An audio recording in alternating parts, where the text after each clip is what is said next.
누군가의 사랑을 받고 자라서 우리는 누군가의 엄마가 되기도 하고 누군가의 아빠가 되기도 하고 그리고 누군가를 깊이 사랑하는 사람이 되어가기도 하지요. 누군가의 아들이었다가 누군가의 아빠가 된다며 썼다는 정호성 시인의 아버지의 나이라고 하는 제목의 시를 읽은 적이 있습니다.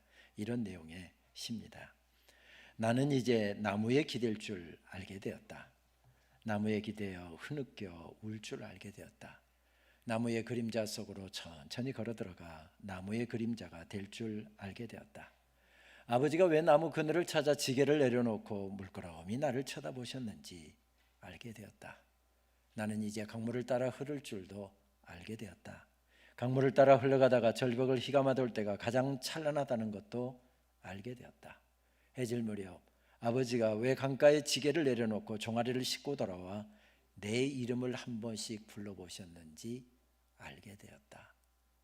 시인은 이 시를 쓰면서 비로소 아버지의 사랑에 눈을 뜨게 되었다. 그렇게 고백을 하더군요. 일을 마치고 집으로 돌아가는 아버지의 지게에 올라타는 것만큼 재미있는 탈 것이 없었던 시절이 우리에게도 있었습니다. 일을 마치는 아버지가 지게에 나를 태우고 집으로 돌아가시는데 집으로 바로 가시지 않고 나를 태우고 숲속으로 데리고 가시고 강가로 데리고 가시더랍니다. 숲속에다가 강가에다 지게를 한참 세워놓으시고 나를 한 번씩 바라보시기도 하시고 내 이름을 한 번씩 불러보시기도 하시고 아버지가 왜 그런지 어렸을 때 저는 몰랐습니다. 그런데 이제 아버지의 나이가 되고 보니까 아버지의 마음이 이제야 느껴지는 겁니다. 그때 우리 아버지가 나에게 숲의 아름다움을 맛보게 해주시려고 굽이굽이 돌아가는 강의 아름다움을 맛보게 해주시려고 나를 그때 데리고 가신 것이었구나. 이제야 깨달아지는 것입니다.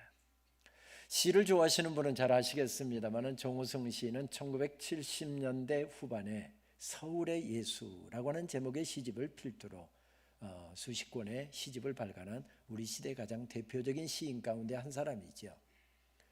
그의 시를 읽다 보면 어머니에 대한 이야기는 참 많이 나옵니다. 물론 어머니에 대한 이야기를 주 시의 자료로 사용하고 있는 이종록 시인에는 미치지 못하지만 그래도 그의 시에는 어머니에 대한 이야기는 참 많이 나오는데 아버지에 대한 이야기는 거의 나오지가 않습니다. 그런데 2007년도 창비사에서 나온 시집이죠. 포옹이라고 하는 제목의 시집을 읽어보면 마치 본물이 터지듯이 아버지에 대한 이야기가 쏟아져 나오고 있습니다. 그래서 그 시집을 평론하는 한 평론가의 평론을 읽어보니까 병으로 허물어진 아버지, 아들의 시 속으로 들어왔다. 그렇게 표현할 만큼 거의 그 시집은 아버지에 대한 이야기다 해도 과언이 아닐 정도로 아버지에 대한 이야기가 쏟아져 나오고 있습니다. 도대체 무슨 일이 있었던 것일까요? 2007년도 당시에 시인의 아버지는 88살의 비교적 연세가 많은 고령이었습니다. 당뇨기로 인해서 한쪽 시력이 거의 상실해 가고 있었고요. 한쪽도 시력이 떨어지고 있었습니다. 거기다가 간간히 치매기까지 나타나고 있었답니다. 그 시대 어른들이 다 그러셨지만 시인의 아버지가 일본말을 참 잘하셨답니다. 그래서 혹시 치매기에 도움이 될까 싶어서 아들이 일본말로 된 마더 데레사에 관계된 책 한 권을 사다가 아버지 이거 번역 작업 좀 해보세요 하고 권유를 했답니다. 번역을 하다가 그게 무리가 되었기 때문이었을까요? 아버지가 뇌경색으로 쓰러지고 말았습니다. 누군가의 부축을 받지 않으면 한 발짝도 떼놓을 수 없는 지경이 되었고요. 누군가가 밥을 먹여주지 않으면 밥 한 숟가락 당신 입으로 떠넣기가 어려운 상황이 되고 말았습니다. 그래서 시인은 아예 거처를 아버지 집으로 옮겨서 아버지를 모시고 24시간 함께 생활을 하게 되었답니다. 어릴 적 아버지가 나에게 해주셨던 것처럼 밥 숟가락에다가 밥 뜨고 거기다가 반찬 올리고 아버지 하세요 한 다음에 아버지 배에다가 밥 숟가락도 떠 넣어드리고 아버지 모시고 가서 세수도 시켜드리고 그리고 일주일에 한두 번은 아버지 들쳐업고 가서 동네 목욕탕에 가서 아버지 등도 밀어드리고 그러면서 시인은 비로소 아버지의 사랑에 눈을 뜨게 되었다. 그렇게 고백을 하더군요. 그 시집에 나오는 노부부라고 하는 시에서 아버지는 이제 연세가 드셔서 배변도 어려울 정도가 되었습니다. 나팔꽃이라고 하는 시에서 화면에 나옵니다마는 까만 나팔꽃씨를 환약으로 잘못 알고 그것을 물로 들이키기도 하신 분으로 묘사가 됩니다. 못이라고 하는 시에서 아버지는 이제 연세가 드셔서 구부러지고 녹이 슬고, 그래서 아무짝에도 쓸모가 없어서 공사판의 인부가 한쪽에다 내던져 버리는 병들고 녹슬고 구부러진 이런 몹과 같이 묘사가 되고 있는 것을 읽게 됩니다. 세 번째 시, 특별히 못이라고 하는 시는 이렇게 되어 있습니다. 벽에 박아두었던 못을 뺀다. 벽을 빠져나오면서 못이 구부러진다. 구부러진 못을 그대로 둔다. 구부러진 못을 망치로 억지로 펴서 다시 쾅쾅 벽에 못질하던 때가 있었으나 구부러진 못에 병들고 녹슨 가슴을 애써 헝겊으로 닦아놓는다. 내경색으로 쓰러진 늙은 아버지, 공중 목욕탕으로 모시고 가서 때밀이용 침상 위에 눕혀놓는다. 구부러진 못이다. 우리 아버지도 때밀이 청년이 벌거벗은 아버지를 아무리 펴려고 해도 더 이상 펴지지가 않는다. 아버지도 한때 벽에 박혀 녹이 슬도록 모든 무게를 견뎌냈으나 벽을 빠져나오면서 그만 구부러진 못이 되었다. 아버지도 한때는 건장한 못이었답니다. 새벽부터 저녁 늦게까지 뛰고 또 뛰고 또 뛰어도 피곤하다는 이야기 한마디 안 하시던 건장한 못이었답니다. 왜요? 피곤을 모르는 무쇠였기 때문이었을까요? 아니요. 그것이 저 자식 건사하는 길이고, 그것이 우리 아이들 먹이고 입히고 가르치고 학교 보내는 일이고, 그것이 우리 아이들 살 집 장만하는 길이고, 그래서 피곤하다는 이야기 한마디 안 하시고 달리던 건장한 못이었답니다. 그런데 세월의 무게를 이기지 못하고 빠져나왔는데 녹이 슬었습니다. 구부러졌습니다. 병이 들었습니다. 아무짝에도 쓸모없는 못과 같이 되어 있더랍니다. 여기에는 아버지의 사랑 이야기가 채워져 있잖아요. 그리고 그 사랑 이야기를 들은 아들, 읽은 아들이 감격하여서 아버지를 향하여 자기 사랑 이야기를 써내려가는 구조로 되어 있습니다. 그렇습니다. 한 사랑 이야기는 또 다른 사랑 이야기가 터져나오게 만들고요, 한 사랑 노래는 또 다른 사랑 노래가 터져나오게 만드는 이런 특성을 가지고 있지요. 이런 특성을 가장 잘 담아냈을 뿐만 아니라 그런 특성을 우리에게 가장 잘 보여주는 말씀을 하나 들라고 한다면 우리는 구약의 아가서를 들 수 있을 것 같습니다. 어떻게 이런 에로틱한 노래가 성경에 들어올 수 있었을까 의아해하는 분들도 계시겠지만은 아가서만큼 우리가 받았던 사랑 이야기를 그렇게 구구절절, 그렇게 섬세하게 들려주는 말씀이 없기 때문에 들어왔을 것입니다. 그래서 실제로 이스라엘 백성들은 아가서를 하나님의 백성들을 향해서 부르는 여호와 하나님의 사랑 노래로 이해를 했고요, 초대교회 그리스도인들은 그리스도의 신부인 교회와 그리스도인들을 향해서 부르는 우리 주님 예수 그리스도의 사랑 노래로 아가서를 이해하기도 했습니다. 누구의 사랑 노래였습니까? 이스라엘의 3대 왕이었던 솔로몬 왕이 자기의 사랑하는 여인이었던 술람미 여인을 향해서 부르는 지고지순한 아름다운 사랑 노래가 바로 아가서의 말씀입니다. 그런 사랑을 받은 여인은 얼마나 행복했을까요? 왕의, 그 나라의 최고 권력자이자 제1인자인 그 왕의 사랑을 받은 여인은 얼마나 마음이 기뻤을까요? 그런데 그런 사랑을 받았던 여인에 대해서 성경은 자세하게 소개를 해주지 않습니다. 집안은 어땠고, 공부는 얼마나 했고, 외모는 어땠고, 또 인품은 어땠고, 신앙생활을 어떻게 했고, 공부는 얼마나 했고, 이름은 무엇이고 거의 나타나지 않습니다.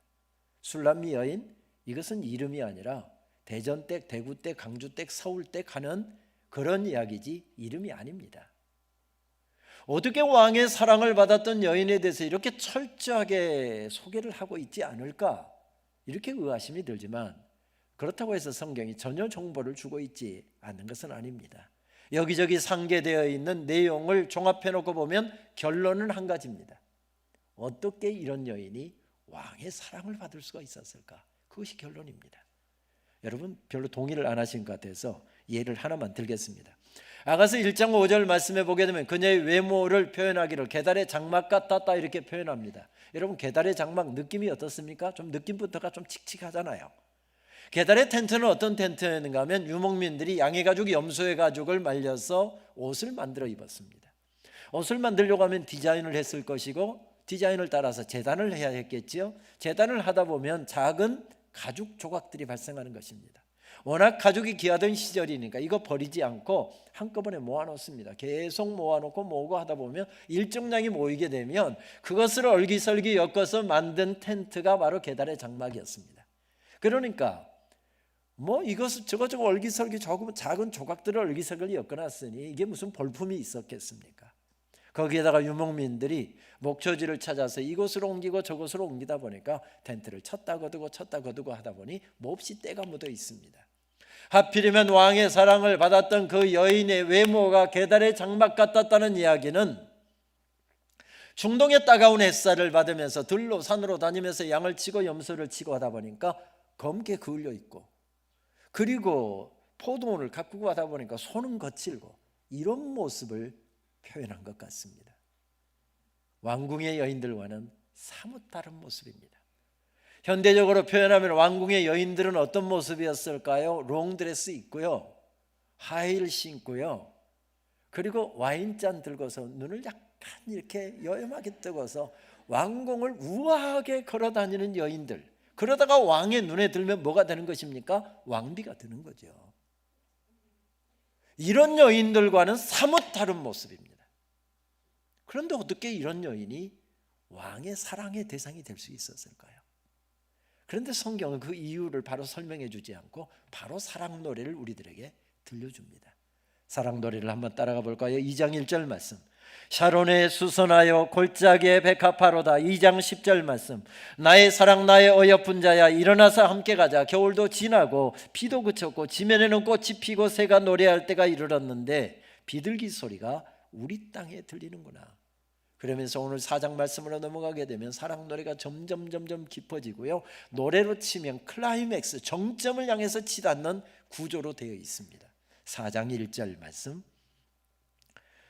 내 사랑 너는 어여쁘고도 어여쁘다. 너울 속에 있는 내 눈이 비둘기 같고 내 머리털은 길르앗 산기슭에 누운 염소떼 같구나. 그런데 여러분, 이런 사랑 노래를 들으면서 그렇게 무표정한 표정으로 말씀드리면 은혜 하나도 안 됩니다. 좀 느낌을 가지고 말씀을 드려야 됩니다. 느낌이 안 오거든. 20년 전에 30년 전에 남편이 나 좋아한다고 편지지라고 쫓아다닐 때 그냥 싫지 않았습니다. 그래서 못 이긴 척하고 데이트하러 나갈 때, 그러다가 교제하고 결혼 날짜 잡고 결혼 준비하러 다닐 때 그때 가슴이 얼마나 뛰었습니까? 느낌을 좀 가지시라니까요. 그때 느낌, 그런 느낌을 가지고 말씀을 들어야 이 말씀은 제대로 이해되는 말씀입니다.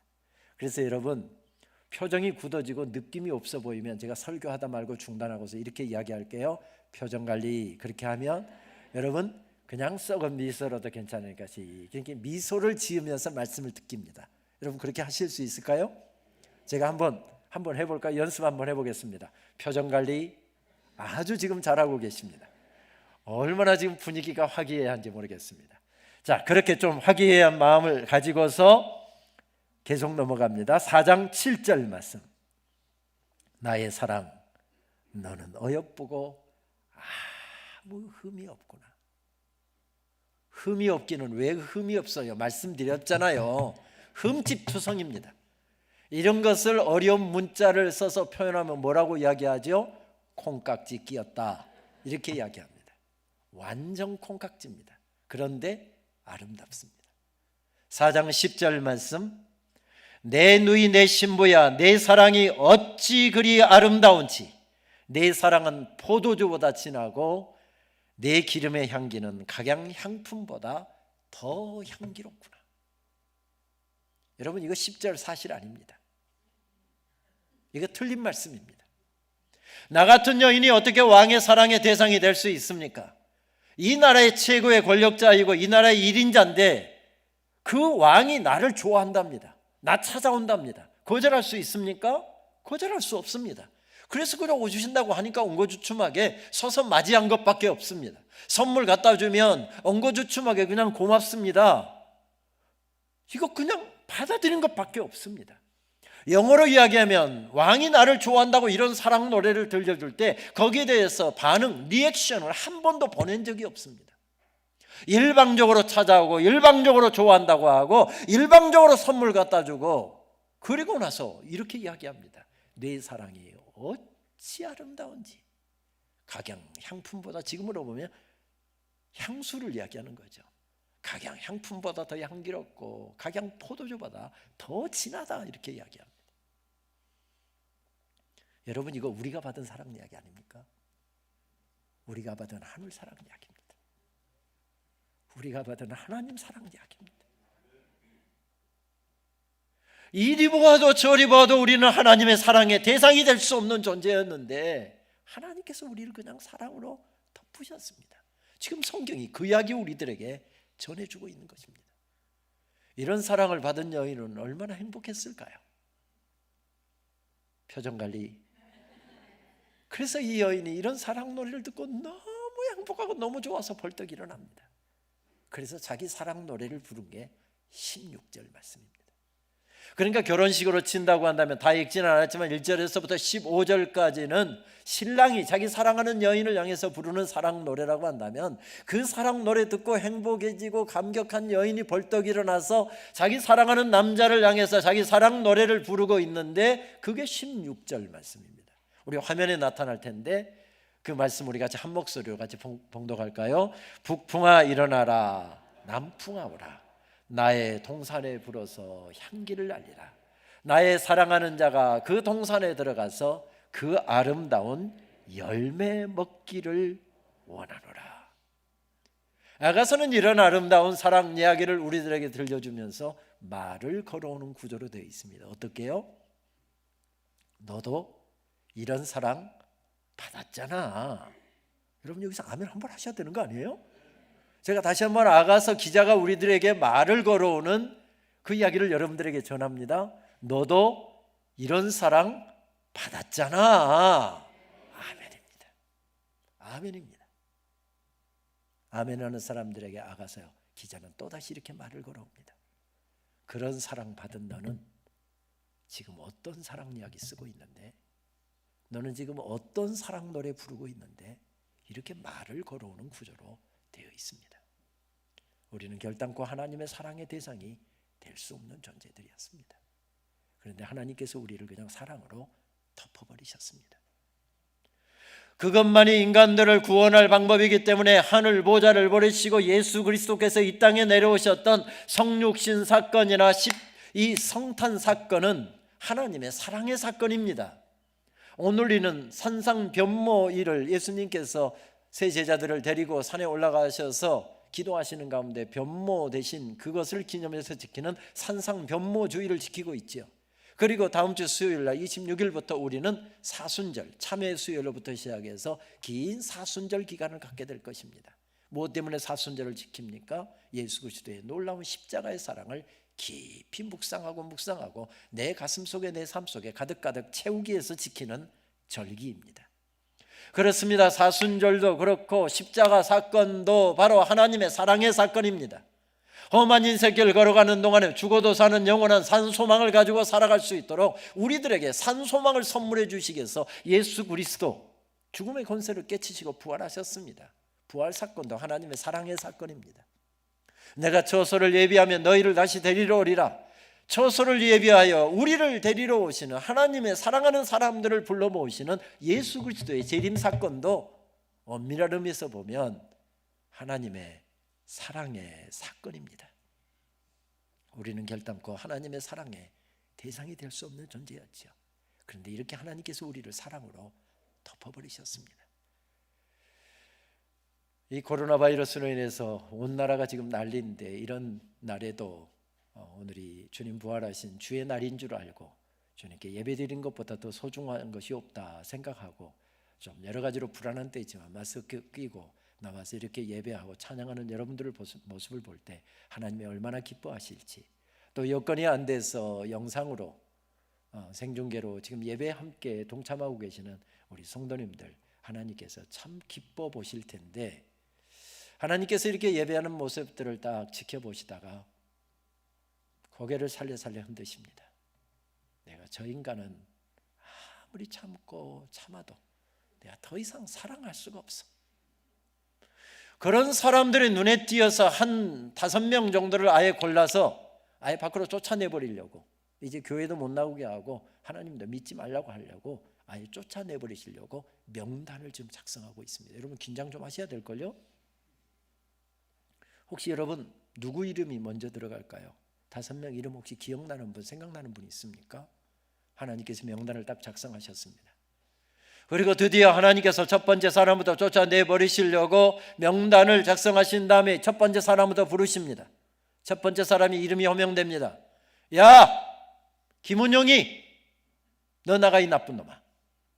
나쁜 놈 같으니라고. 제일 먼저 호명될 사람이 저일 겁니다.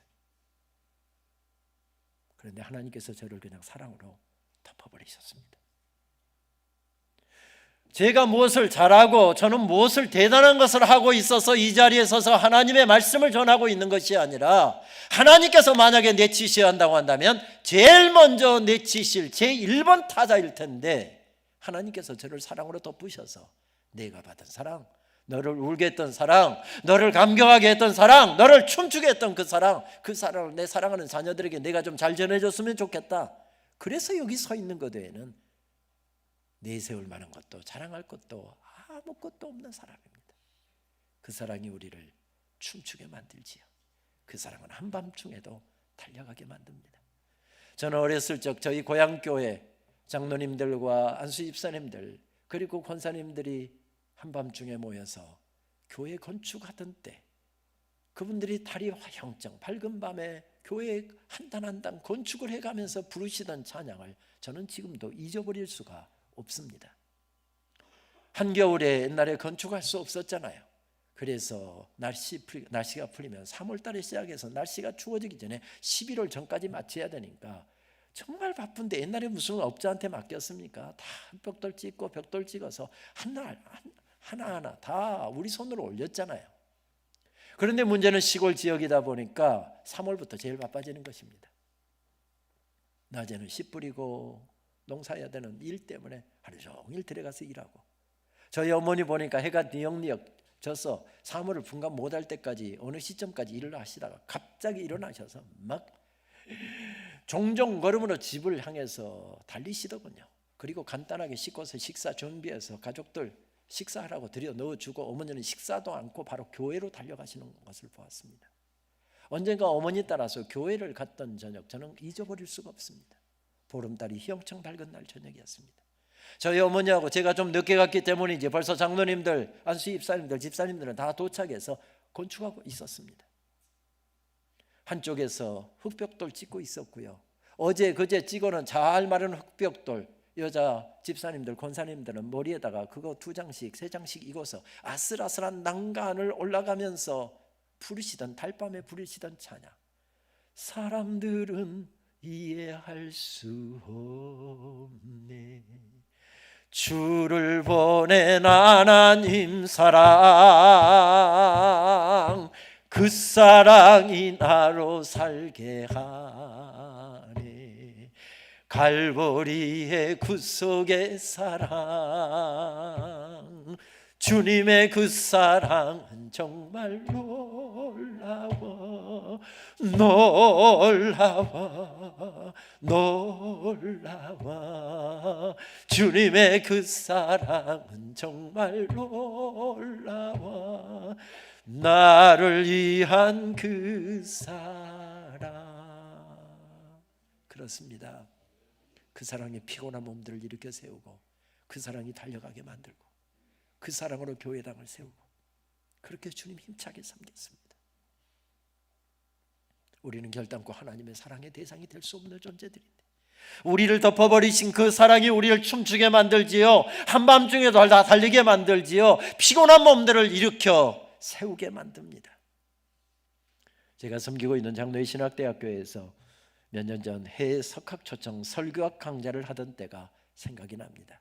그 해는 캐나다의 토론토 대학교 신학부에 폴 스캇 윌슨 박사를 초청해서 설교학 강좌가 진행되었습니다.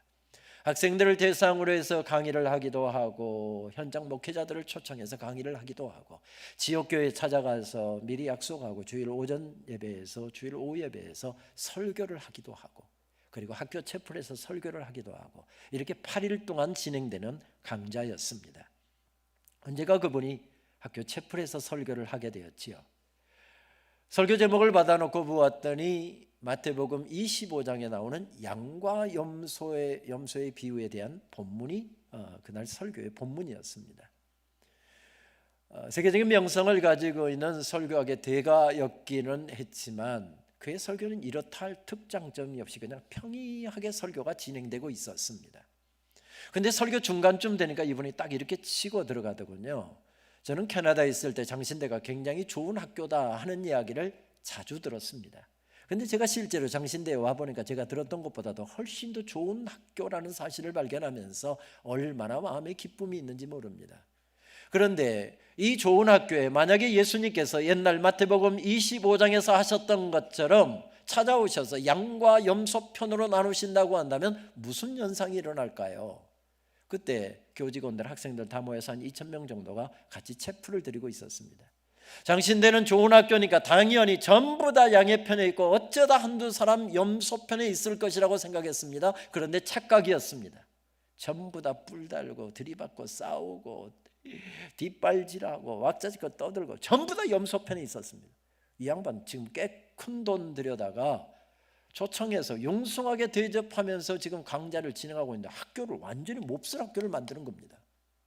제일 앞자리에서 총장님이 앉아서 예배를 드리고 있었습니다. 총장님은 당연히 양의 편에 계셔야 되는 분이죠. 그래서 그냥 모지도 않고 바로 총장님이 양의 편에 찾아보았는데 총장님의 얼굴도 보이지 않았습니다. 제 옆에서 지금 제 설교를 통역한다고 이렇게 목소리를 높이는 것 보니까 김은용 교수는 당연히 양의 편에 있겠구나 하고 양의 편에 찾아보는데 김 교수의 얼굴도 찾아볼 수가 없었습니다. 이 양반이 도대체 설교를 지금 어떻게 풀어가려고 이러지? 은근히 걱정이 안 될 수가 없었습니다. 장신대가 이런 학교인가? 실망이 되지 않을 수가 없었습니다. 그래도 교수들 가운데 한두 사람 정도, 학생들 가운데 한두 사람 정도는 양의 편에 있어야 되는 거 아니야? 이런 생각이 들어서 양의 편을 면밀히 살펴봤더니 저 뒤에 한 사람이 있기는 있더랍니다. 그러면 그렇지, 그 사람이 어떤 교수일까? 어떤 학생일까? 궁금해서 가까이 다가가 보았더니 그분은 예수님이시더랍니다. 양의 옷을 입고 계셨습니다. 양의 옷을 입고 계신 예수님, 생긴 것도 염소, 하는 짓도 염소. 염소 편에 앉아있는 사람들을 한 사람 한 사람 불러내시더니 당신이 입고 계시던 양의 옷을 벗어서 그에게 입혀주시고 그리고 그를 꼭 끌어안으시면서 말씀하시더랍니다. 너는 이제부터 양이다. 너는 이제부터 양이다. 그리고 그의 손을 잡아다가 양의 편에 앉히시고 양의 편에 앉히시고. 저는 설교하다가 종종 운 적은 있지만 설교 통역하다가 울어보았던 적은 그때가 처음이었습니다. 우리가 즐겨 부르는 찬송은 그러한 사실을 이렇게 알려주잖아요. 그 사랑 얼마나 아름다운지, 그 사랑 얼마나 날 부욕해 하는지, 그 사랑 얼마나 크고 놀라운지를, 그 사랑 얼마나 나를 감격하게 하는지. 우리 찬양 한번 올려드리고 말씀 이어갈까요? 그 사랑 얼마나 아름다운지, 그 사랑 얼마나 날 부욕해 하는지, 그 사랑 얼마나 크고 놀라운지를, 그 사랑 얼마나 나를 감격하게 하는, 그 사랑 얼마나 아름다운지,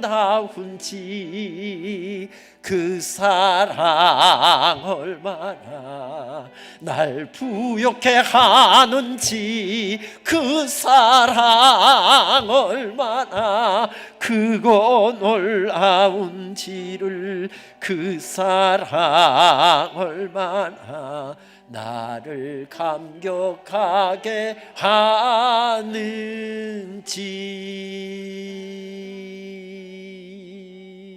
할렐루야. 그 사랑이 우리를 감싸셨습니다. 우리를 구원하신 후에 내 팽개쳐 놓으셨습니까? 내 인생 꽁꽁 얼어붙었고 앞길이 보이지 않고 사방으로 길이 막혀 있습니다. 죽을 것 같습니다. 세상에 의지할 데가 없어서 주님 앞에 나왔습니다. 엎드려서 이 억울한 일, 이 답답한 일 하나님께 다 내고 싶은데 하나님 앞에 나와 엎드리니 아버지 한마디 불러놓고 5분 울고 아버지 한마디 불러놓고 또 5분 울고 꽁꽁 얼어붙었던 겨울 뒷동산과 같은 내 인생길. 그런데 하나님께서 사랑으로 우리를 덮으셔서 훈훈한 봄동산이 되게 하셨고 늘 어려운 여건 속에서도 그 사랑에 감격하여서 달릴 수 있도록 새 힘을 공급해 주시는 것, 그것이 하나님의 사랑 아닙니까? 오후에도 그 말씀 조금 더 나누기를 원합니다마는 그 사랑이 우리를 춤추게 만듭니다. 우리의 당당함의 이유가 무엇입니까? 세상 일이 다 잘 돼서 했습니까? 세상 일이 다 내가 원하는 대로 풀려서 했습니까? 아니었습니다. 하나님이 여전히 나를 사랑하신다니 그 사랑이 나의 당당함의 이유였고 그 사랑 때문에 어렵지만은 힘들지만은 다시 일어설 힘을 얻고 다시 헤쳐나갈 용기를 얻게 되는 것이지요. 그렇습니다. 그 사랑은 우리를 춤추게 만듭니다. 그 사랑에 감격한 한 시인, 평생 섬진강 뉴욕에서 아이들을 가르치면서 시를 썼던 그 시인은 그 사랑에 감격하여서 어느 봄날이라고 하는 시에서 이렇게 노래를 합니다. 어느 봄날 당신의 사랑으로 응달리던 내 뒤 안에 햇빛이 들이치는 기쁨을 나는 보았습니다.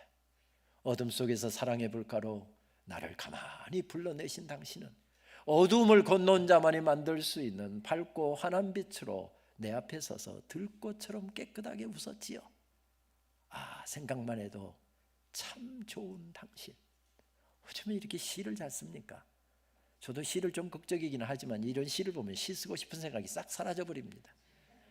특별히 마지막 구절 앞건이잖아요. 아, 생각만 해도 참 좋은 당신.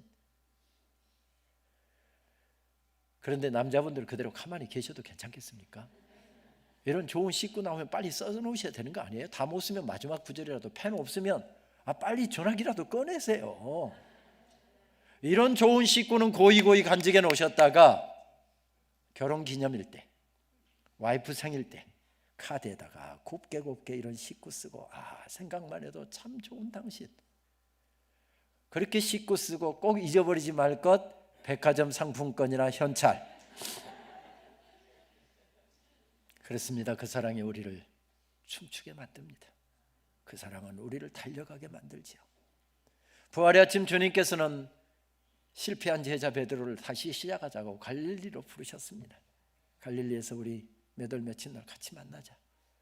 갈릴리까지가 꽤 먼 거리잖아요. 예루살렘에서 베드로는 다른 제자들하고 예수님 만나 뵙기 위해서 갈릴리로 내려갔습니다. 그런데 예수님이 약속한 날짜가 며칠 지났는데도 나타나시지를 않습니다. 그러자 스멀스멀 의심의 안개가 번져오기 시작합니다. 그렇지, 죽은 사람이 어떻게 살아날 수 있어? 우리가 헛것 본 거야. 그렇지, 우리가 잘못 본 거야. 아니, 우리가 예수님 분명히 뵀잖아. 믿자니 그렇고 안 믿자니 그렇고 머리가 터질 것 같습니다. 성질 급한 베드로가 에이씨 나는 고기나 잡으러 가련다. 답답하기는 마찬가지였던지 6 제자들이 따라 나섭니다. 7 제자가 의기투합해서 갈릴리 호숫가에 가서 밤새 투망을 던졌다가 끌어올리고 투망을 던졌다가 끌어올리고. 근데 그날따라 물고기 한 마리 잡히지 않습니다. 옛날 직업으로 돌아왔잖아요. 근데 되는 일이 없으니까 왜 이렇게 우리는 되는 일이 없을까? 실망과 좌절에 가득 안고 아침이 밝아오고 있습니다. 누가 아침 일찍 장거리 준비하러 온 모양입니다. 물고기 좀 잡았습니까? 하고 저 멀리서 소리를 치는데 한 마리도 못 잡았습니다. 아니, 어떻게 그런 일이 다 있답니까? 그러면 오른편에 그물 한번 던져보시죠. 아니요, 오른편 왼편 할 것도 없이 수십 번 던졌습니다. 소용없었습니다. 이 말이 여기까지 나오는데 거절할 수 없는 그 명령에 이끌려서 배 오른편에다가 그물을 던졌더니 정말 거짓말처럼 배 다 끌어올릴 수 없을 정도로 많은 물고기가 잡혔답니다. 그 순간 베드로는 깨닫죠. 아, 저분 예수님이다. 저분 예수님이다. 왜요? 그게 사역 초기에도 또 한 번 있었던 일이잖아요. 그래서 예수님 빨리 뵙고 싶어서 바로 물로 뛰어듭니다. 수영해서 물가로 나왔습니다. 나와보니까 예수님이 맞았습니다. 부활하신 예수님께서 내 앞에 우뚝 서 계셨습니다. 예수님 살아계셨군요. 예수님 얼마나 기다렸는지 모릅니다. 그런 이야기가 여기까지 나오는데 입 밖으로는 나오지는 못합니다. 지금 예수님 하지 말란 일하다가 딱 부모한테 걸린 잘못하다가 지금 부모한테 딱 걸린 아이처럼 베드로가 예수님 앞에 서 있습니다. 물에 흠뻑 젖어서 물에 빠진 생쥐처럼. 중동의 아침이 얼마나 차갑습니까? 오돌오돌 떨고 있습니다. 그런 베드로의 모습을 보시고 예수님 뭐라고 말씀하시지요? 꼴 좋다, 나쁜 놈 같으니라고. 너는 어떻게 사람 새끼가 하는 짓마다 이렇게 미운 짓만 골라서 하냐? 언제 너한테 고기 잡으라고 그랬어? 언제 너한테 고기 기다리라고 그랬어? 나 기다리라고 했잖아. 다시 시작하자고 했잖아. 그럼 고기 잡으러 갔으면 고기나 많이 잡든지, 내가 고기 잡게 해줬으면 빨리 그것이나 들어 올려서 그거나 내다 팔 생각을 하든지, 뭐 한다고 물에는 뛰어들어갔고 오더라도 떨고 앉아있어, 나쁜 놈 같으니라고. 너는 하는 짓마다 왜 그렇게 미운 짓만 골라서 하냐? 나는 너 같은 놈이 제일 싫어. 앞에서는 하는 척하고 뒤에서는 뒷담하고 뒤통수 치고 바로 너 같은 놈, 나쁜 놈 같으니라고. 이제 우리 다시 보는 일 없도록 하자. 이것이 마지막이다. 내가 만약에 길거리에서 너 마주치면 내가 먼저 고개 돌릴 테니까 너도 나 아는 체 하지 마라. 충분히 이렇게 말씀하실 수 있는 자리였습니다. 그런데 예수님 그렇게 말씀하셨습니까? 그렇지 않았습니다. 언제 베드로를 위해서 피워놓는지 모르게 모닥불을 피워놓으셨고, 손잡아다가 끌어다가 모닥불에 앉혀서 따뜻하게 말씀하십니다. 베드로야, 춥다, 감기 걸릴라, 옷 말려라.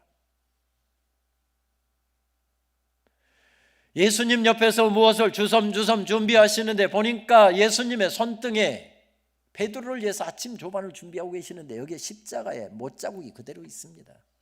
요한복음 20장 말씀과 연결해서 보면 십자가에 상흔이 그대로 남아 있습니다. 그 상흔을 바라보면서 베드로가 눈물 짓습니다. 저것이 나를 구하시기 위하여 십자가에 중한 고통 당하신 주님의 십자가의 못자국이지. 베드로야, 시장하겠다, 아침 먹어라. 주님 정성껏 준비하신 아침 조반상을 내놓습니다. 내가 준비해서 주님 대접해야 되는데 주님이 저 같은 죄인을 위해서 대접을 하시다니요. 이런 말도 할 수가 없는 차지에서 베드로는 그냥 주신 음식 눈물 섞어서 식사를 말없이 하고 있습니다. 그런 제자 예수님께서 물끄러미 바라만 보고 계십니다. 식사가 끝나자 예수님께서 입을 여셔서 베드로에게 물으셨답니다. 베드로야, 내가 나를 사랑하느냐? 한참 있다가 두 번째도 물으시더랍니다. 오늘 요한복음 21장 17절 말씀을 보면 세 번째 물으셨답니다. 요한의 아들 시몬아, 내가 나를 사랑하느냐?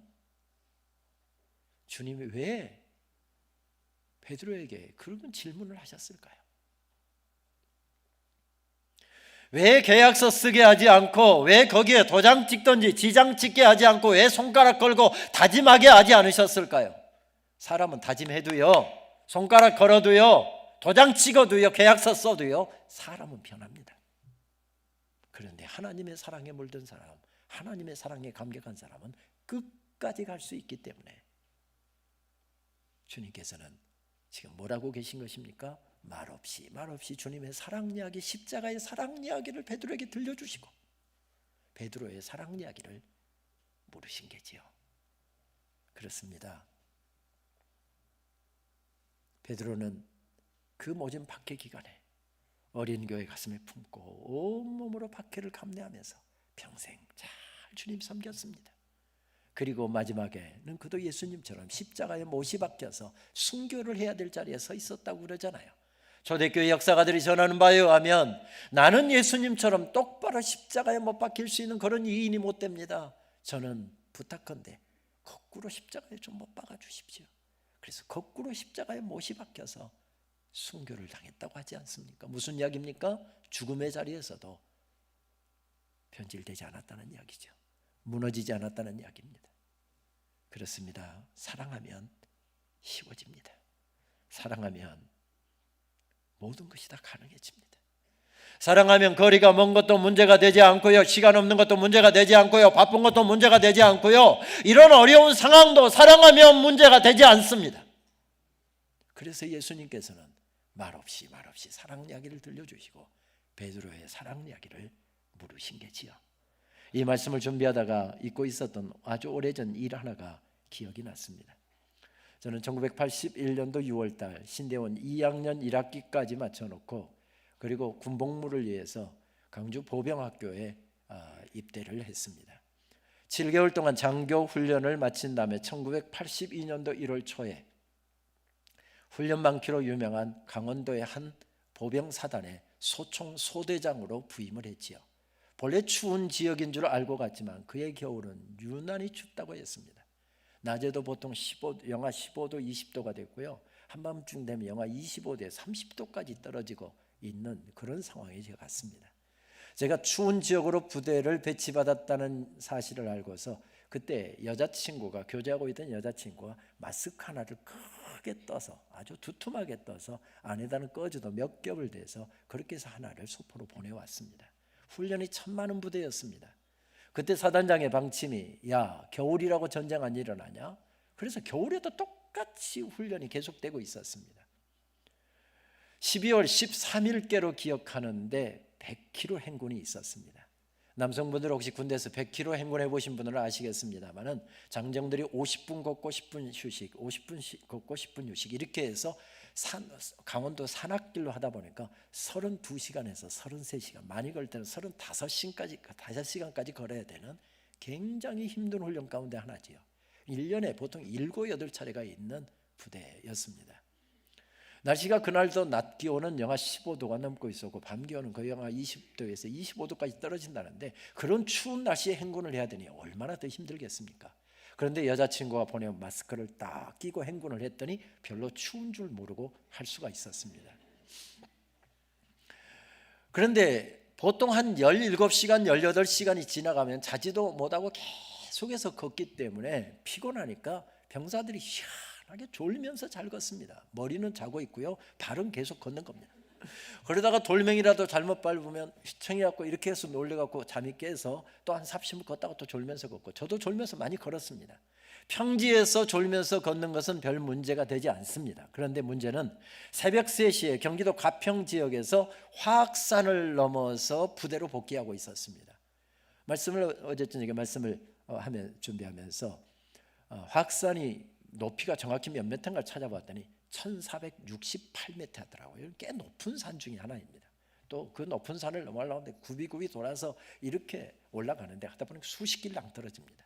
이때 소대장들의 임무 하나가 주어지죠. 소대장은 항상 제일 앞에서 보폭을 정확하게 일정 속도로 유지하기 위해서 제일 앞에서 선도를 하는데, 이때가 되면 앞으로 뒤로 가면서 병사들을 깨우는 일, 또 하나는 지금 힘든 산을 올라가니까 거기서 분명히 낙오하는 병사들이 있어서 낙오 못하도록 병사들을 독려하는 일, 이들을 위해서 앞으로 갔다 뒤로 갔다 이래야 되는 겁니다. 그냥 걷기도 힘든데 앞으로 갔다 뒤로 갔다 하기가 힘들지만 그게 소대장의 임무이기 때문에 그렇게 저도 하고 있었습니다. 그런데 앞으로 뒤로 왔다 갔다 하면서 보니까 저만 혼자 마스크를 하고 있는 겁니다.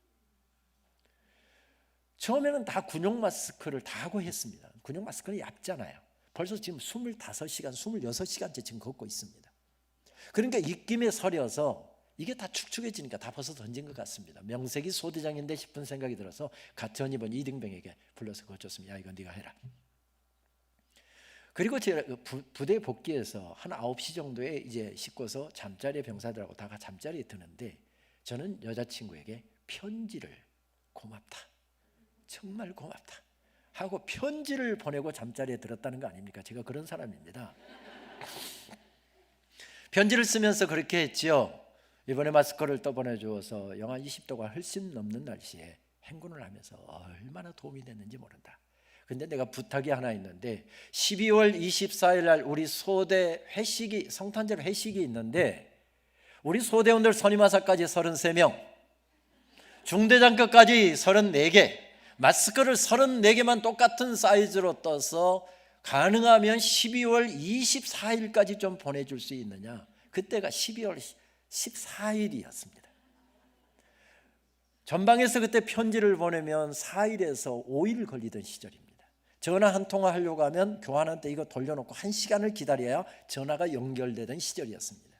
그러니까 제 여자친구가 14일에 편지를 보냈으니까 아무리 빨리 받아서도 18일이나 19일께 받았을 겁니다.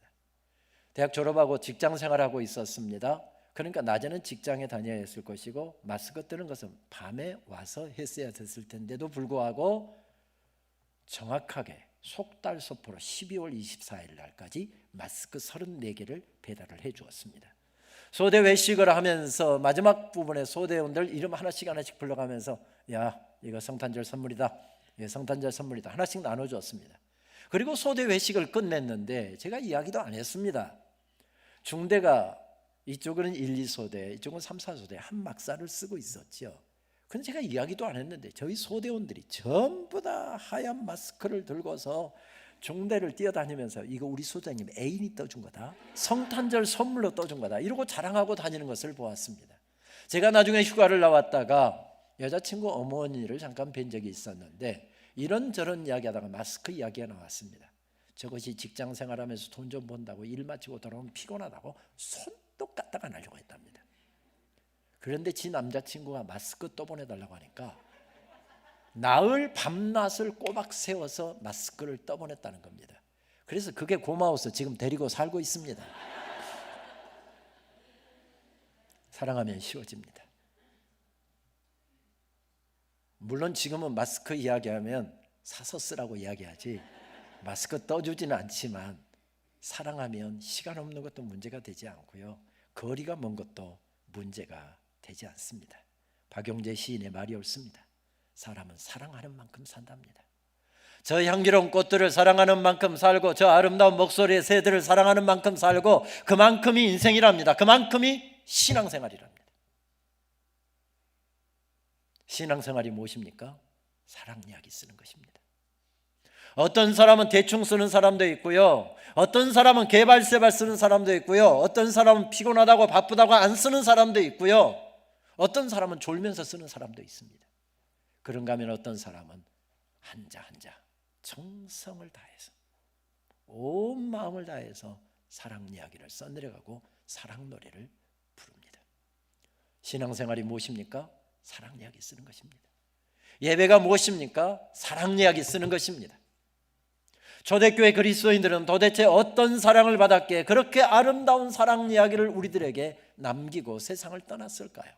그 어려운 여건 속에서 우리보다도 더 큰 사랑을 받았기 때문이었을까요? 우리보다 더 많은 축복을 받았기 때문이었을까요? 우리보다 더 잘 살았기 때문이었을까요? 잘 배우고 더 잘 먹고 잘 살았기 때문이었을까요? 아니었습니다. 우리보다도 훨씬 가난했고 훨씬 어려웠고 훨씬 고통스러운 여건 속에서 그렇게 신앙생활을 했습니다. 혹시 워낙 지금 급한 속도로 번져가고 있으니까 혹시 우리가 모여서 다른 사람에게 피해를 줄까 싶어서 우리가 마스크도 쓰고 집회 숫자를 줄이기도 하지만 이건 우리가 잠시 지나면 조심하면 서로 조심하면 이게 전염병은 지나갈 것이어서 잠시 우리가 그렇게 하지만 옛날에 이 사람들은 아무리 기다려도 좋아질 기미도 보이지 않았고요, 목숨을 걸어야만 예배를 드릴 수 있는 상황이었는데도 불구하고 그들은 목숨을 걸고 정말 예배를 했습니다. 도대체 어떤 사랑을 받았기 때문이었을까요? 우리와 똑같은 사랑을 받았습니다. 우리보다도 훨씬 어려웠습니다. 그런데 그런 아름다운 사랑 이야기를 썼던 것은 성경을 자세히 보게 되면 딱 두 가지로 요약할 수 있는 것 같습니다. 첫 번째는 나는 아무리 평생 갚아도 아무리 발버둥 쳐도 100만 분의 1, 1000만 분의 1도 나는 하나님의 사랑 다 보답할 수도 없는 그런 사랑의 빚진 자다. 이것이 첫 번째 요인이었다고 한다면, 두 번째는 평생 갚아도 100만 분의 1도 1000만 분의 1도 다 보답 못할 하나님의 사랑을 받고 사랑의 빚진 자로 살아가는데 그 사랑 이야기를 쓸 날이 오늘 끝날지 내일 끝날지 모른다는 이런 생각을 가지고 신앙생활을 했기 때문에 그렇습니다. 신학적으로 이야기하면 종말론적인 신앙 자세를 가진 것이죠. 그냥 쉽게 이야기하면 종말론적인 자세라는 게 무엇입니까? 오늘 예배가 마지막 예배다. 오늘 찬양이 마지막 찬양이다. 이런 마음을 가지고 주님을 섬겼답니다.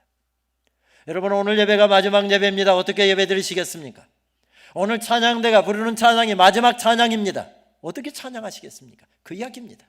오늘 사랑하는 사람 등 한번 쓰다듬어 주는 거 마지막 하는 것입니다. 우리 아이들 한번 안아주는 거 마지막 하는 것입니다. 우리 아이들 한번 쓰다듬어 주는 거 지금 마지막 하는 것입니다. 어떻게 할 것인가? 그 이야기입니다. 제가 오늘 3부 예배 마치고 목사님하고 점심때 식사하다가 갑자기 심장에 쇼크가 와서 옆으로 픽고 부러져서 세상을 떠납니다. 그러면 오후 예배는 제가 설교를 못하게 될 겁니다. 여러분, 아무리 그래도 좀 걱정하는 표정이라도 지어주시지. 근데 여러분, 걱정하지 마십시오. 우리 목사님이 다 준비해 놓고 계시기 때문에 그렇습니다. 이 설교가 제 인생의 마지막 설교인데 아무 이야기나 되는 대로 대충 하고 끝날 수 있겠습니까? 그럴 수 없을 것입니다. 그 이야기입니다. 그 이야기입니다. 초대교회가 승리했던 이유는 바로 이 두 가지 이유 때문이었습니다. 나는 주님의 사랑에 빚진 자다. 주님의 사랑을 조금이라도 보답해야 되는데 아무리 발버둥 쳐도 100만 분의 1, 1000만 분의 1도 보답 못하는데 사랑 이야기 쓸 날이 오늘이 마지막일지 내일이 마지막일지 모른다는 생각이 그들을 일으켜 세웠습니다. 우리 대한교회는 우리 교단에서 참 아름답고 평온한 교회로 소문이 나 있는 아름다운 이야기를 그동안 지난 45년 가까이 아름다운 이야기를 쏘셨습니다. 우리 장로님들, 권사님들, 또 안수집사님들, 집사님들, 성도님들 정말 아름다운 이야기를 쓰시느라고 수고하셨습니다. 그래서 교회가 이렇게 평안하고 아름다운 것 같습니다. 그런데 우리는 과거를 들먹거리고 과거를 회자하고 과거를 자랑하면서 사는 사람들이 아닙니다. 우리는 오늘을 사는 사람들입니다. 과거에 우리 어머니 세대가 아버지 세대가 아무리 아름다운 사랑 이야기를 썼다 할지라도 내가 지금 형편없이 사랑 이야기를 쓰고 사랑 노래를 부르고 있다고 한다면 지금 잘하고 있는 이야기가 아니라는 것입니다. 사랑 이야기는 이어져야 합니다. 더 아름답게 이어져야 합니다. 몇 년 전 저는 진해 한 교회 집회를 인도하던 중에 집회가 없는 오후 시간에 목사님께 부탁을 해서 마산에 있는 호주 선교 기념관을 일부러 찾은 적이 있습니다. 제가 좋아하는 조셉 헨리 데이비스 선교사의 이 땅에서 울려 퍼졌던 아름다운 사랑 이야기, 익히 다 알고 있는 내용이었지만 그것을 다시 한번 반추하기 위해서였습니다. 이 땅에서 130여 년 전에 울려 퍼졌던 그 아름다운 사랑 이야기를 다시 되뇌이면서 눈물이 났습니다.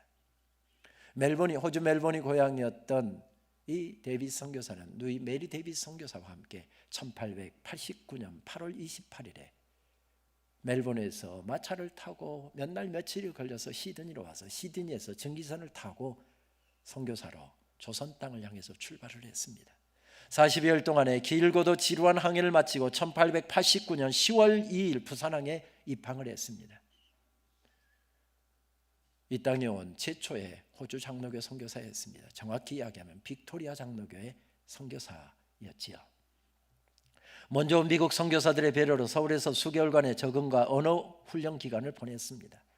언어 훈련이 없는 주말이면 주변에 서울 인근을 돌아다니는데 강화도에서부터 동두천까지 이 지역을 전부 다 주말에 돌아다녔던 모양입니다. 조선 사람들이 얼마나 가난하고 불쌍한지 하루라도 빨리 예수님의 사랑 이야기를 들려주고 싶어서 한가롭게 앉아서 한국말만 배우고 앉아있을 수가 없다. 그래서 어학선생 한 명 동반하고 자기를 도와줄 수 있는 조사 한 명, 지금으로 하면 전도사급에 해당되는 사람이죠. 조사 한 명을 동반하고서 자기의 선교지로 배정된 부산 땅을 향해서 도보로 출발을 했습니다. 가천 고개를 넘고 수원 땅을 받고 천안 땅과 공주 땅, 그리고 대구 쪽으로 간 것이 아니라 전주, 남원, 하동 이쪽으로 해서 470km가 넘는 먼 거리를 도보로 걷고 걸어서 부산에 이르게 되었습니다. 뒤에 변향에는 그때 번역되어 있었던 마가복음 쪽복음이 가득 담겨 있었습니다. 가면서 만나는 사람들에게 계속 쪽복음을 나눠주면서 예수 믿으라고 전도를 하면서 갔습니다. 문제는 조선 음식은 짜고 맵기 때문에 먹기만 하면 배탈이 납니다. 그래서 음식을 취하기가 어려운데 가지고 갔던 통조림, 이거 가지고 갔던 거 다 떨어졌습니다. 제대로 먹지도 못하고 무리한 도보여행을 하다 보니까 건강은 악화됐고, 그러다가 그는 가는 도중에 천연두에, 전염, 그 당시에 돌림병이었던 천연두에 감염이 되었습니다. 열이 펄펄 끓는데도 불구하고 빨리 부산으로 가자, 빨리 부산으로 가자, 이렇게 가시면 큰일 납니다. 만류해도 빨리 부산으로 가자 하고 무리해서 걷다가 비를 흠뻑 가는 도중에 비를 맞아서 폐렴까지 겹쳤습니다. 그리고 1890년 4월 4일 날 밤 9시경에 그때 제임스 게일 선교사, 연동교회를 세운 분이죠. 기일 선교사라는 이름, 한국 이름을 갖고 계신 분인데 나중에 평양 장로의 신학교 교수로 활동했던 분이죠. 그때 그분이 부산에 계셨기 때문에 그분 집에 도착을 해서 도착하자마자 그는 쓰러져서 의식을 잃고 말았습니다. 밤새 고열에 시달리고 있다가 4월 5일 아침 9시경에 잠깐 눈이 떴습니다.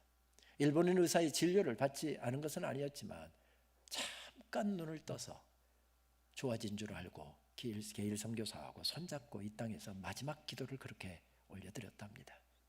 하나님, 살든지 죽든지 우리가 하나님의 영광만 되게 해 주옵소서.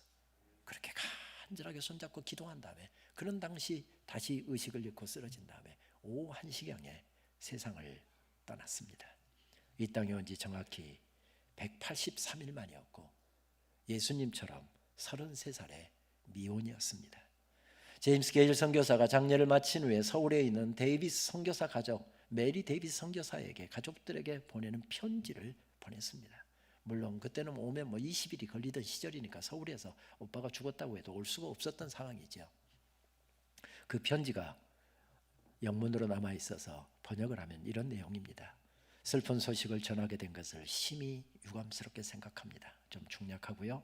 저는 늦도록 데이비스 선교사 곁을 지켰습니다. 그는 말할 힘도 없을 정도로 무척 지쳐 보였습니다.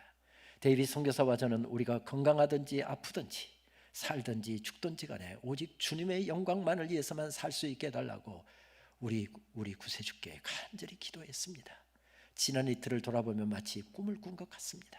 이 모든 일이 우리 주 예수 그리스도를 위한 것이 아니었다고 한다면 지난 이틀은 악몽이었을 것입니다. 하지만 저는 이 순간 부활하신 그리스도를 바라보며 우리 자신들도 또한 그분처럼 부활할 것을 확신하고 있습니다. 결국 오후 1시경 데이비스 선교사는 예수님에 관하여 뭔가를 이야기하고 싶은 듯 입을 들썩거리다가 이내 편안하게 잠이 들었습니다. 오늘 오전 부산항에 내려다보이는 산기슭에 있는 외국인 묘역에 데이비스 선교사는 묻혔습니다. 우리 구세주 예수 그리스도께서 이 세상에 다시 오실 때까지 데이비스 선교사는 여기에 잠들어 있을 것입니다. 지금 부산 영주동 초량언덕 거기에 복병산 자락에 묻혔습니다. 그리고 이 지역이 개발되고 피난민들이 몰려오고 개발되면서 묘는 유실되고 묘는 찾을 수가 없습니다. 데이비스 선교사의 이 땅을 향한, 조선 땅을 향한, 주님을 향한 아름다운 사랑 이야기는 그렇게 끝이 나고 말았습니다. 이 땅에 와서 183일 동안 정말 열심히 성실하게 복음도 전하고 쪽복음도 나눠줬지만 지금까지 제가 찾은 기록 가운데는 그가 나눠줬던 쪽복음을 받아서 있고 예수님을 믿었다는 사람 한 사람도 아직 찾지 못했습니다. 그가 세웠다는 교회, 아니 찾을 수도 없었고 아예 세우지도 못했습니다. 여러분 앞에서 방금 보신 것처럼 그가 계속하면서 일기를 썼는데 일기에다가 주야 불쌍히 여겨 주옵소서, 이런 몇 마디 한국말로 기도문 써는 것 외에는 아무것도 남기지 못하고 한 사람도 구원 못하고 그렇게 세상을 떠났습니다. 개죽음을 죽은 것이죠. 그는 호주의 그랜마 스쿨의 교장 선생이었습니다. 멜번에 제가 집회 인도하러 갔다가 확인했던 것은 그랜마 스쿨이 영국 왕실에 서 있는 사립학교를 지칭하는 용어더군요. 그런데 이곳에 황금이 발견된, 금강이 발견된 겁니다. 그러니까 엄청난 돈이 쏟아져 들어오니까 영국 왕실에서 세웠던 그런 학교를 세워서 우리 아이들을 이곳에 질 높은 교육을 시키자. 영국에서 사람을 데워오는데 월급이 어마어마했고요. 휴가가 6개월이었답니다. 그러니까 6개월 일하고 1년치 휴가 받는 겁니다.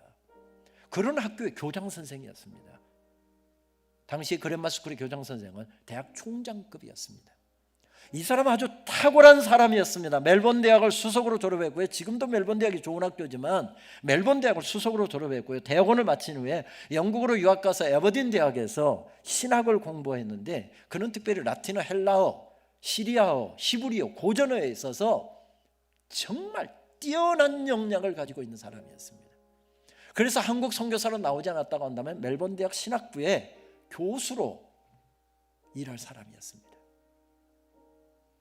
언더우드가 이야기하기를, 언더우드 선교사도 데이비 선교사에 대해서 내가 지금까지 만난 선교사 중에서 가장 탁월하고 가장 우수한 선교사가 조셉 헨리 데이비 선교사였다고 글을 남기고 있더군요.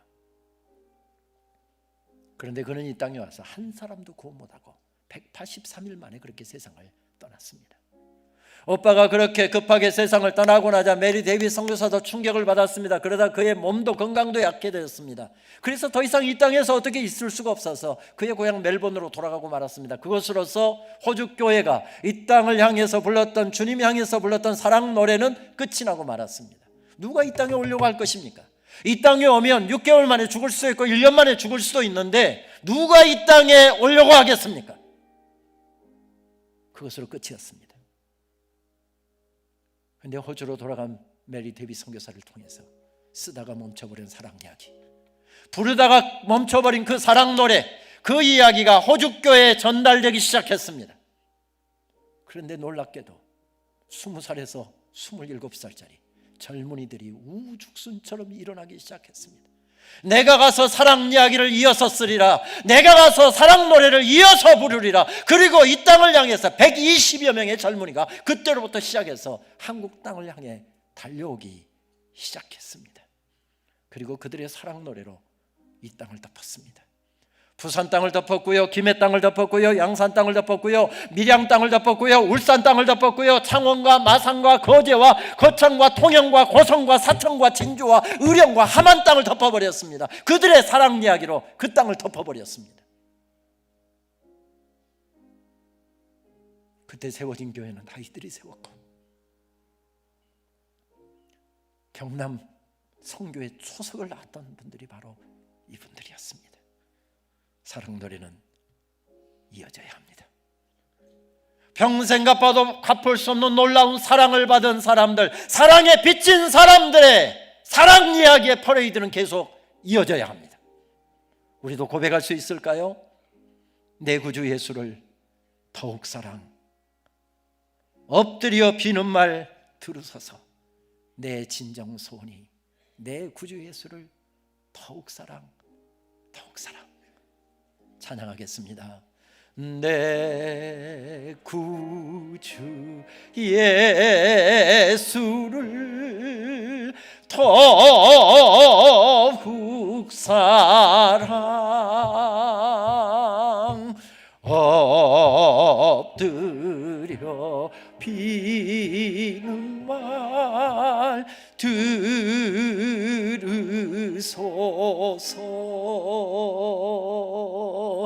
내 진정 소원이 내 구주 예수를 더욱 사랑, 더욱 사랑. 이 찬송을 작사한 분은 미국 장로교 목사의 아내였습니다. 전혀 때부터 몸이 많이 약했다지요. 그래서 주일날 사역하고 나면 3-4일 동안은 누워서 지내야 될 만큼 몸이 약해서 참 힘든 삶을 이어가고 있었습니다. 그런데 하나님께서 그 가정에 어린아이를 선물로 주셨는데 그 아이가 얼마나 기쁨을 주는지, 그 아이는 그 가정의 산소였습니다. 그래서 그 아이 때문에 정말 행복해하고 힘을 얻어서 힘을 내서 그렇게 사역을 감당하고 있는데 하나님께서 또 둘째를 선물로 허락해 주셨습니다. 둘째는 더 예뻤습니다. 그런데 그 행복도 잠시, 그 지역에 돌림병에 돌았는데 전염병에 감염되어서 첫째가 먼저 세상을 떠났습니다. 그리고 한 달 후에, 태어난 지 한 달밖에 안 된 둘째 아이도 한 달 후에 세상을 떠났습니다. 한 달여간에 두 아이들을 세상으로 떠나보내고 그 사모님은 쓰러졌습니다. 날마다 베개를 적시는 뜨거운 눈물을 흘리면서 그렇게 슬픔에 젖어서 지내고 있었는데 어느 날 하나님께서 그를 사랑으로 꽉 이렇게 감싸시는 게 느껴지더랍니다. 그러면서 마음속에 음성이 들려오는데 그래도 너 나 사랑하니? 그래도 너 나 사랑하니? 그 음성을 듣고 벌떡 일어나서 쓴 찬양 가사가 바로 이 찬양 가사입니다. More love to thee, O Christ, more love to thee, more love to thee. 내 구주 예수를 더욱 사랑, 더욱 사랑. 그리고 그 사모님은 다시 힘을 내서 일어났다고 하지요. 이 찬송을 작사하신 분은 미국의 유니온신학교 설교학 교수였던 조지 프렌티스 목사님의 아내 엘리자베스 프렌티스 사모님의 이야기입니다. 우리도 고백할 수 있을까요? 이 세상 떠날 때 찬양하고 숨질 때 하는 말 이것일세. 다만 내 비는 말 내 구주 예수를 더욱 사랑, 더욱 사랑. 이 세상 떠날 때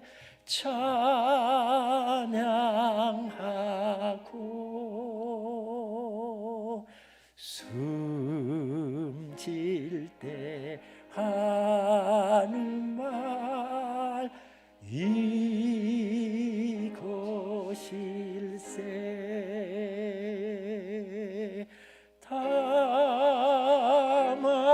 내 비는 말 내 구주 예수를 더욱 사랑,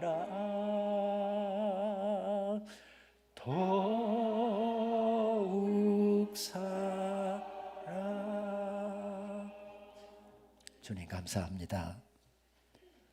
지난 시간 동안 주님의 사랑에 감격하여 참 아름다운 사랑 이야기를 써오신 우리 대양교회 성도님들 주님 칭찬하여 주시고, 이를 악물고 다시 다짐하오니 주님 다시 오시는 그날까지, 아니 우리가 주님 나라에 가는 그날까지 주님 사랑에 감격하여 더 좋은 사랑 이야기를 써내려가는 우리 모두 되게 하여 주시옵소서. 하나님, 주님을 사랑하면 사랑할수록 우리의 믿음이 깊어지게 하여 주시고 우리의 모든 섬김도 더 간절해질 수 있도록 우리 모두를 주님 붙잡아 주시옵소서. 참 어려운 때를 살아갑니다. 하나님, 이 어려운 때 모두가 불안해하고 힘들어하고 있는데 주여 이 어려움의 시간들이 속히 지나가게 하여 주시옵소서.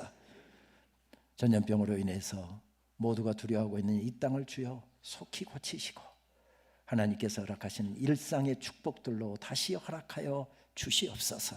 우리보다도 더 큰 고통 가운데 있는 중국 땅을 기억하여 주시고 우한 땅을 주의 사랑으로 덮으셔서 그 땅에도 10명의 의인들처럼 주의 긍휼을 구하며 간절하게 기도하는 성도들이 있사오니 주여 그 땅도 긍휼히 여기시고 이 땅도 긍휼히 여겨 주시옵소서. 예수님의 이름으로 기도하옵나이다.